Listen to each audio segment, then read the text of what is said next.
Festival of the Girl. My name is Natasha Devon and I am a campaigner and author. I wrote some of the books that you can see down here. And before lockdown, my job involved going into about 3 schools every single week throughout the UK and sometimes even beyond throughout the world. And when I'm in those schools, I talk about things that are related to mental health. So things like, for example, worrying about exams or schoolwork, that has an impact on your mental health, or friendships, you know, how you're getting on with your friends will have an impact on your mental health. Now, these things don't mean that you necessarily have a mental illness, but everybody has mental health because we all have a brain. And just as anybody with a body has physical health, anyone with a brain has mental health. And there are things that we can all do to look after our brains and therefore our well-being. And one of the things that I talk about a lot is what I'm going to be discussing with you today, which is body image. Now, if you are feeling maybe a little bit anxious or dissatisfied with something in your life, your body is one of the easiest things to project those feelings onto because it's literally right there. It's the closest thing to you. And we live in a world which often tries to persuade us that if we looked different, our lives would be better. But as I hope you see by the time we finish this, that is a lie. It's not the case. And looking after our bodies is important, having healthy habits is important, but there are so many different ways to be healthy and gorgeous and unapologetically yourself. So I'm going to give you my 3 biggest tips to be body confident and to love the skin you're in. And the first tip is to understand that beauty doesn't really exist. So if I asked you to tell me what the ideal person looked like, maybe to give me an example of a celebrity, if we were talking about women, you'd probably say somebody like Kim Kardashian maybe, or Taylor Swift, or Beyonce. You know, these are the people in the public eye that we've been encouraged to believe our whole lives represent the perfect image of beauty. But if you look throughout history and throughout the world, those ideas of the perfect image of beauty are really different. So one of my favorite examples of this is back in Victorian times, sugar was really expensive. So if you could afford sugar, that was an opportunity for you to show off a bit. So what Victorian men used to do was they used to pad their waistcoats to make their bellies look big, and they would deliberately blacken their teeth so that it looked like their teeth were rotting from having too much sugar. And that was considered beautiful back then. Whereas today, the opposite is true. You know, we're all going to the dentist to try and make sure that our teeth look good, and people go to the gym to try and get flat stomachs. But that's just an idea that we've been told from our earliest memories, most of us. And equally, it changes throughout the world. So in some countries, when you go into a chemist or a shop like Boots, you'll see all of these moisturizers with self-tan in them. That happens here in the UK because here in Britain, it's fashionable to have a tan. But in other countries, they'll do anything to avoid getting a tan because light skin is considered beautiful. So if, for example, you go to the Far East, countries like China and Japan, the women carry parasols to try and make sure that they don't catch any sun because they're trying to stay pale. So these ideas that we have about shape, size, skin color, height, hair, they're all learned. We learn them from our environment. Nobody is born thinking that one person is more beautiful than another person. It's just an idea that we absorb from our environment. And it's really important to understand that, because if the ideas we have about beauty are learned, that means that we have the power to change them.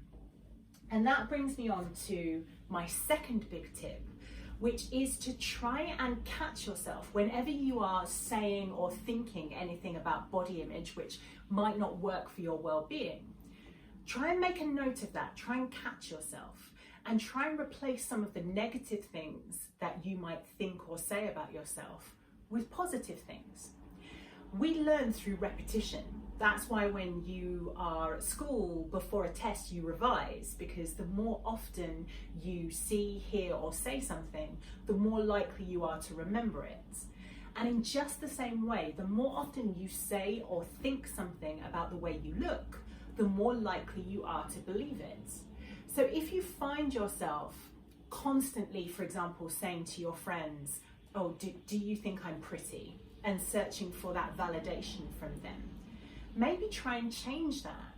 Try and change that to, the only person's opinion that matters is mine. I'm really pretty in my own way.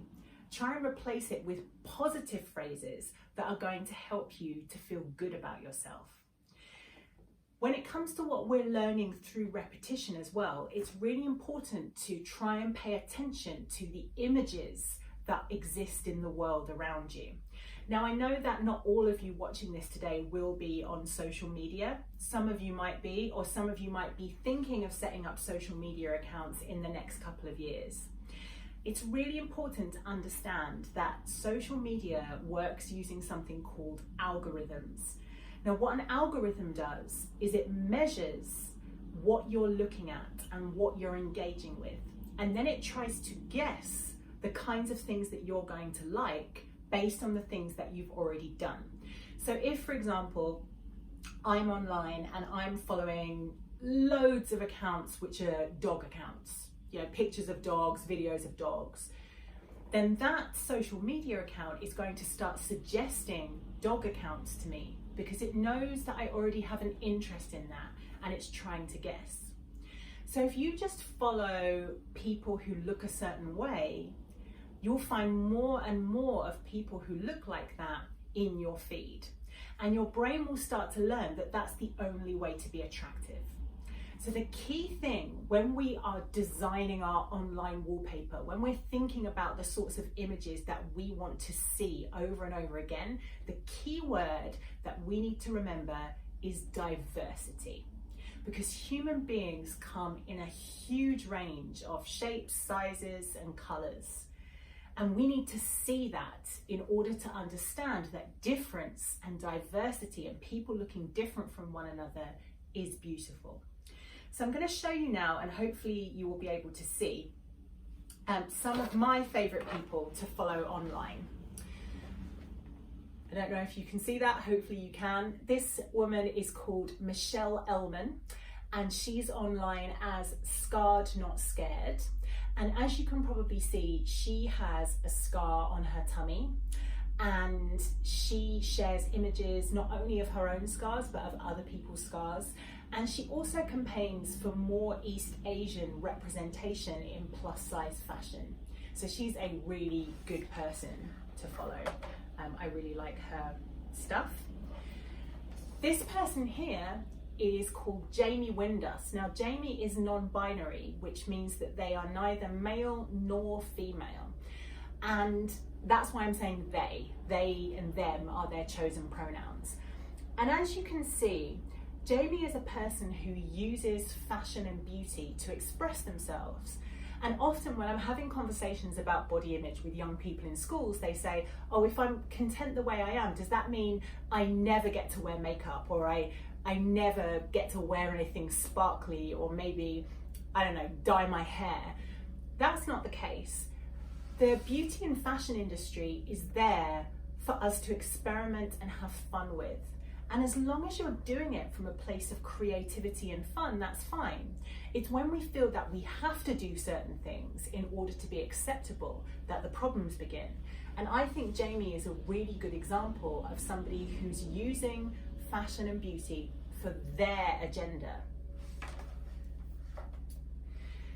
This person here is called Grace Victory. She's a plus size Black woman, very unapologetic. She loves her body the way that she is. She wears gorgeous clothes, And I just feel really inspired by the way that she celebrates her body in a world where you don't tend to see many plus size black women being celebrated in that way.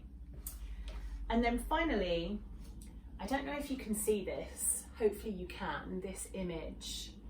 This is Dan Richards, who's otherwise known as the One-Armed Wonder. Dan used to be in the army, and when he was in the army, he was in an accident, and in the accident, he lost one shoulder and one arm. So I'm not sure, this picture is a little bit dark, but you can maybe look him up online later on. But he has his, I don't know if that's his left arm or his right arm. I think it's his right arm missing from the shoulder downwards. And he's just really inspiring. He does all these incredible things, like he's trained to be a scuba diver, he's got a pilot's license, he runs marathons. Like he doesn't let his disability stop him from doing anything that he wants to do, and he's got such an amazing attitude. So those are the types of people that I follow online. I make sure that every time I look at my phone, I'm seeing a broad range of bodies, and that's going to remind me that it's okay to look like me because there's more than one way to be attractive. And that brings me on to my third tip. Sometimes, in order to enjoy good body image, you have to take the emphasis and the attention away from the body. Think about what your body allows you to do. So for example, you'll see here I've got my trusty running shoes here, and I've got my yoga mat. Now, running and doing yoga are two of my favorite things to do. And I love my body because it allows me to do those things that make me feel good. And you could even remove it one step further and think about those things that have nothing to do with your body that you're proud of yourself for. So for example, are you a good friend? Are you kind? Are you brave? Are you funny? And these are the reasons that we're really valued. You know, if you asked your friends to name the thing that they most love about you, they're not going to say, oh, she has really great hair. That's not why people love you. People love you because you're a good listener or because you're fun to be around. And you can't measure those things and you can't see them. So perhaps when you're talking to each other, you might want to bear that in mind. The next time you want to pay your friend a compliment, try saying something like, I really enjoyed spending time with you today, instead of, I like your shoes. Yeah, that's a more meaningful compliment.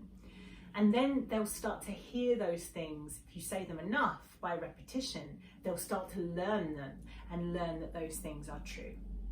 So those are my top 3 tips. First of all, understand that beauty does not exist. Second of all, understand that you have the power to shape your ideas about beauty, and make sure you're following diverse people if you're on social media.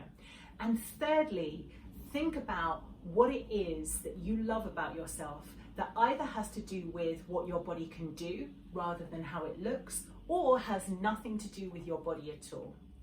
I hope that you found those tips useful. I hope you have a fantastic day learning about all kinds of things at Festival of the Girl.